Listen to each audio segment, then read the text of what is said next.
Bonjour à tous, dans cette vidéo, je vais vous montrer comment utiliser Slider Revolution, qui est un plugin qui est payant et qui permet de faire des sliders qui sont vraiment pas mal. Donc, on est sur un site internet ici, je vais aller dans l'onglet Slider Revolution. Et donc là, je vais voir que j'ai déjà un slider. J'ai la possibilité d'en ajouter si je veux. Je peux même importer des templates pour créer les sliders que je veux. Et donc là, je vais prendre un slider qui existe déjà. Et donc là, comme vous pouvez voir, on a une espèce d'éditeur. Ça ressemble un peu à Photoshop, mais ou même un logiciel de vidéo. Et on a ici en haut plusieurs slides. Donc là, j'ai 4 slides dans mon slider. Et je vais avoir la possibilité d'avoir aussi un calque global. Donc si je clique sur calque global, vous allez voir qu'ici, en fait, j'ai la possibilité d'avoir un calque qui va venir mettre les mêmes éléments sur toutes les slides de mon slider. En l'occurrence, là, ici, c'est un lien pour naviguer vers le bas, ou quand on clique, ça va naviguer, scroller plus bas dans la page. Et là, donc, si je vais sur ma première slide, on va avoir la possibilité de modifier le contenu si on a envie. Donc ici, je peux changer le texte. Ici aussi, je peux changer le style, je peux changer la position, je peux rajouter des animations.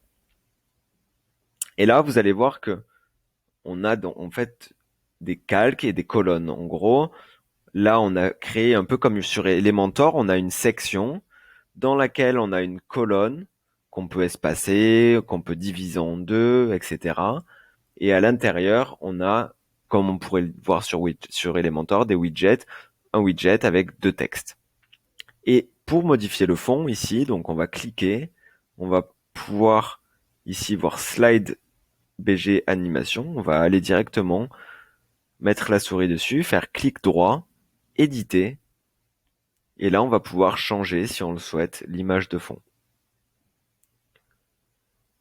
Et là, comme vous pouvez voir, en fait, on a Slide Option.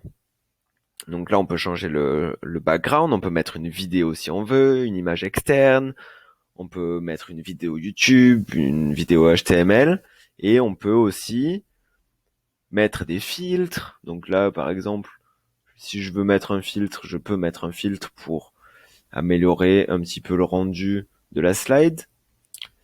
Et on a donc aussi l'effet Ken Burns. Donc vous pouvez voir que ça va être un effet qui va juste zoomer sur la page. Donc là, hop, vous voyez, ça fait un espèce de petit zoom. Et on a aussi les animations. Donc dans les animations ici, on a la possibilité d'avoir avec Slider et Revolution, et c'est ça qui est pas mal, plein d'animations qui sont prédéfinies.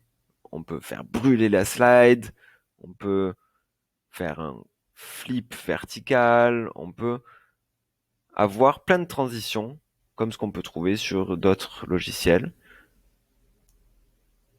Et donc il suffit de choisir son animation et on peut avoir des animations de base, simple slide, donc là ça va tout simplement slider, ici ça va juste transitionner, et voilà.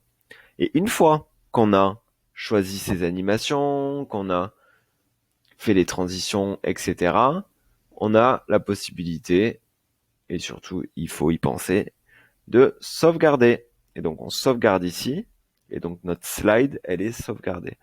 Et puis ensuite, on peut tout simplement passer à la slide d'après et pouvoir modifier, etc. Et si on veut rajouter une nouvelle slide, donc on va sur Slide, Add Slide, et on peut importer même une slide qui est déjà prédéfinie d'après les templates. Comme ça, il n'y a plus qu'à modifier le texte et modifier les images. Il y a aussi un truc qui est pratique, c'est que dans les slides qu'on a déjà créés, on peut tout simplement, avec ce petit bouton, dupliquer la slide pour pouvoir la modifier et garder les styles de texte, etc.